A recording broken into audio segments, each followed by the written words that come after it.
दोस्तों, हमारे YouTube channel में आपका स्वागत है। शिक्षा विभाग से जुड़ी हुई कोई भी जानकारी होती है तो हम आप तक सबसे पहले पहुंचाने का प्रयास करते हैं।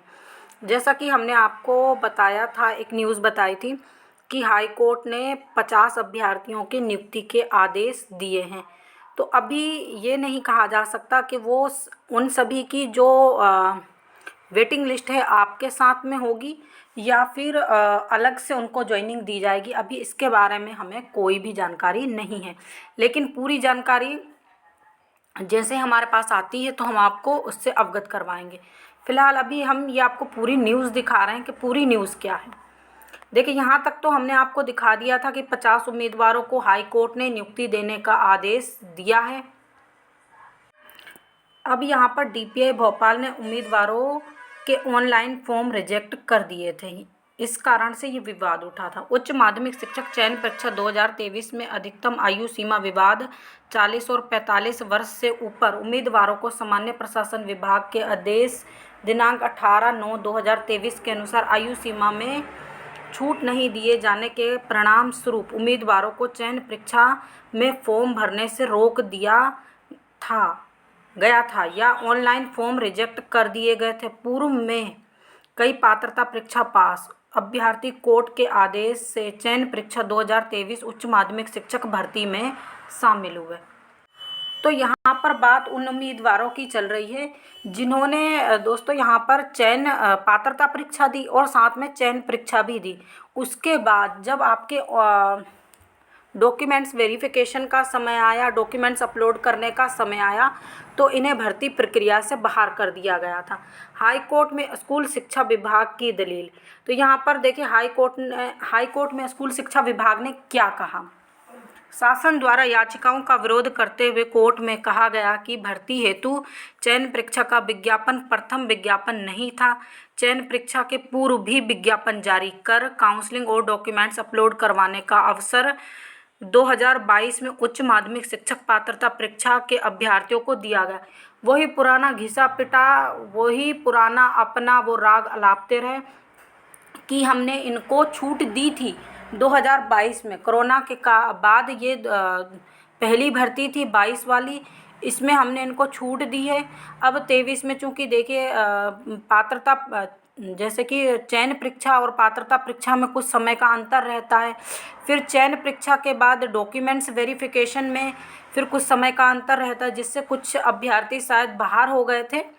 तो उन्होंने हाई कोर्ट में याचिका लगाई। तो जब उनको डॉक्यूमेंट्स वेरिफिकेशन में बाहर किया गया तो उन्होंने याचिका लगाई और यहाँ पर हाई कोर्ट का कहना था कि इन जो कोरोना के कारण हमने इनको छूट दी है वो हम 2022 में दे चुके हैं, तो इसके कारण हम इनको छूट नहीं दे रहे हैं। तो यहाँ पर हाई कोर्ट ने स्पष्ट कर दिया है कि उसको हम पहली भर्ती नहीं मानेंगे, क्योंकि वो आपका केवल आपने जो विज्ञप्ति यानी कि जो परीक्षा नहीं करवाई थी, परीक्षा उसकी ऑलरेडी 2018 में हो चुकी थी। तो यहाँ पर आपने केवल उसका सेकंड काउंसलिंग के लिए ज्ञापन जारी किया था। तो यहाँ पर हाई कोर्ट का मानना है, जबकि विभाग इसी बात पे अड़ा रहा कि 2022 में हमने नया ज्ञापन जारी किया है। अब यहाँ पर 2022 में उच्च माध्यमिक शिक्षक पात्रता परीक्षा पास अभ्यर्थियों को दिया गया, जिससे आयु सीमा में छूट दी जा चुकी है। शासन के आदेशानुसार प्रथम विज्ञापन में आयु सीमा की छूट दी जानी थी, जो दी जा चुकी है। वीडियो थोड़ी बड़ी हो सकती है, लेकिन पूरी धैर्य से सुनिएगा। हाई कोर्ट में याचिकाकर्ता के वकील ने फिर दलील दी, क्योंकि हमें पूरी वीडियो एक साथ बना दे रहे हैं। याचिकाकर्ता अभ्यर्थियों की ओर से हाई कोर्ट जबलपुर के अधिवक्ता जो भी हैं, इन्होंने 2022 की भर्ती के नियमों में संशोधन के बाद चयन परीक्षा या चयन परीक्षा का हिस्सा बनाई गई है। चयन परीक्षा का विज्ञापन कोविड के बाद पहली बार जारी किया गया। इसके अतिरिक्त उच्च माध्यमिक शिक्षक के लिए नवीन रिक्तियां या चयन विज्ञापन के माध्यम से भरी जाना है। इस परीक्षा में एलिजिबिलिटी पास अभ्यर्थी ही शामिल हो सकते हैं, अतः पूर्व में काउंसलिंग हेतु जारी आदेश को विज्ञापन नहीं माना जा सकता है। अब हाई कोर्ट का जजमेंट देखिए, हमने आपको डीपीआई की दलील भी दिखा दी है और जो अभ्यर्थी हैं उनकी दलील भी दिखा दी है। यानी कि यहाँ पर अभ्यर्थियों के वकील का कहना है कि यहाँ पर कोई भी परीक्षा नहीं हुई, बल्कि ये सेकंड काउंसलिंग के लिए ज्ञापन जारी किया गया था, जिसे ये कोरोना के बाद पहली भर्ती बताते हैं, लेकिन ऐसा नहीं हुआ है। ये दूसरी बार जीत हो रही है, क्योंकि 2000 अभ्यर्थियों को अभी तक इन्होंने एग्ज़ाम नहीं दिलवाया है और 50 अभ्यर्थियों को 2023 की काउंसलिंग से बाहर किया है। कोर्ट ने सुनवाई के बाद माना है कि उच्च माध्यमिक शिक्षक चयन परीक्षा 2023 का विज्ञापन प्रथम विज्ञापन है। पूर्व में 2022 के पहले चयन परीक्षा अस्तित्व में नहीं थी। कोर्ट के अंतरिम आदेश के द्वारा जो अभ्यर्थी उच्च माध्यमिक शिक्षक चयन परीक्षा 2023 में शामिल हो गए, कोर्ट उन्हें अंतरिम आदेश के द्वारा जो अभ्यर्थी उच्च माध्यमिक शिक्षक चयन परीक्षा 2023 में शामिल हुए, कोर्ट उन्हें नियुक्ति अधिकतम आयु सीमा में छूट देकर नियुक्ति हेतु पात्र मानेगा। कोर्ट द्वारा आदेशित किया गया है अधिकतम आयु सीमा छूट के बाद नियुक्ति चयन हेतु अग्रिम कार्रवाई की जाए। यानी अब इन अभ्यर्थियों की काउंसलिंग होना है, वो सेकंड काउंसलिंग में शामिल हो जाएंगे।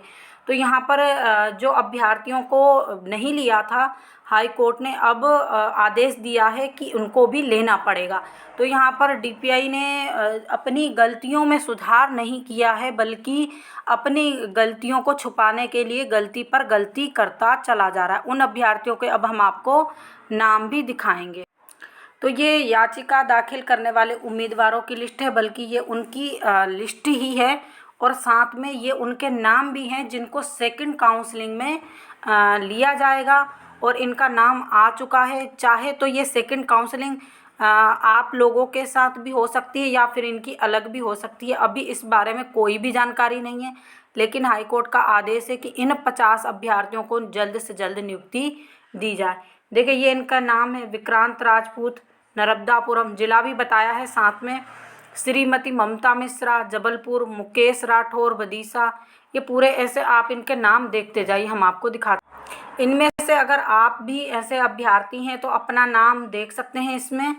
और ये भोपाल के भी हैं, जयप्रकाश पांडे, गुना, सभी ज़िले के हैं। मध्य प्रदेश के टोटल जितने ज़िले हैं 50 ज़िलों से, या एक एक दो अभ्यर्थी एक एक दो ज़िलों से भी हो सकते हैं। बहुत सारे अभ्यर्थी हैं, ये आप देखते चले जाइए। और बाकी कुछ लिस्ट रह गई है, तो बाकी सब अपना नाम पोर्टल पर भी देख सकते हैं। तो हमारे द्वारा दी गई जानकारी आपको कैसी लगी कमेंट सेक्शन में ज़रूर बताइएगा। जो लोग हमारे चैनल पर पहली बार विजिट कर रहे हैं, प्लीज़ चैनल को भी सब्सक्राइब कर लीजिए। वीडियो को अधिक से अधिक लाइक कीजिए, शेयर कीजिए।